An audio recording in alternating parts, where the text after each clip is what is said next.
क्या बंगाल में टीएमसी की हार के साथ टीएमसी के अंत की शुरुआत हो गई है? क्या शिवसेना और एनसीपी की तरह टीएमसी भी टूटने वाली है?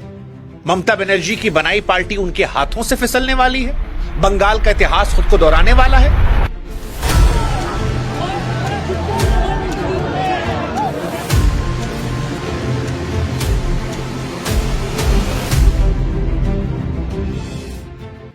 देखिए, ये बहुत सारे सवाल हैं जो बीते दिनों बंगाल में घटी घटनाओं के बाद खड़े हो रहे हैं। टीएमसी बीजेपी पर पार्टी तोड़ने का आरोप लगा रही है। बीजेपी कह रही है कि टीएमसी ने सालों साल जो उत्पात मचा रखा था उसके बाद अब पार्टी बगावत हो रही है। लेकिन इन सब के अलावा बंगाल का भी एक इतिहास है। वो इतिहास जो कहता है कि यहां जो पार्टी सत्ता से बाहर होती है फिर उसकी वापसी बड़ी मुश्किल होती है। इतिहास पलटकर देखिए, कांग्रेस गई तो फिर पहले जैसी कभी नहीं बन पाई।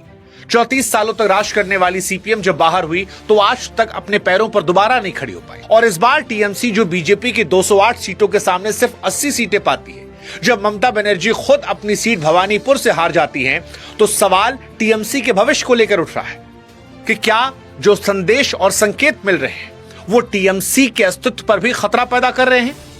ममता बनर्जी जो एक उम्र के दायरे में जा चुकी है, क्या वो टीएमसी को बचा पाएंगी?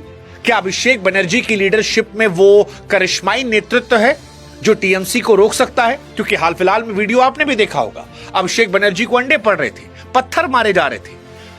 टीएमसी इसे बीजेपी की साजिश कह रही थी, लेकिन बीजेपी और टीएमसी के विरोधी कह रहे थे कि अभिषेक बनर्जी के कुकर्मों का नतीजा है, जो सालों साल उन्होंने बंगाल में उत्पात मचा रखा था। कौन सही कौन गलत वो एक अलग विषय है, लेकिन फिलहाल सवाल यह है कि वो टीएमसी जो 15 सालों बाद सरकार से बाहर होती है, अब जिसके सांसद इस्तीफा दे रहे हैं, विधायक बैठकों से गायब है, बगावत की चर्चाएं तेज हैं, ममता बनर्जी को सड़क पर उतरकर पार्टी की लड़ाई लड़नी पड़ी है, क्या वो अपनी पार्टी बचा पाएगी?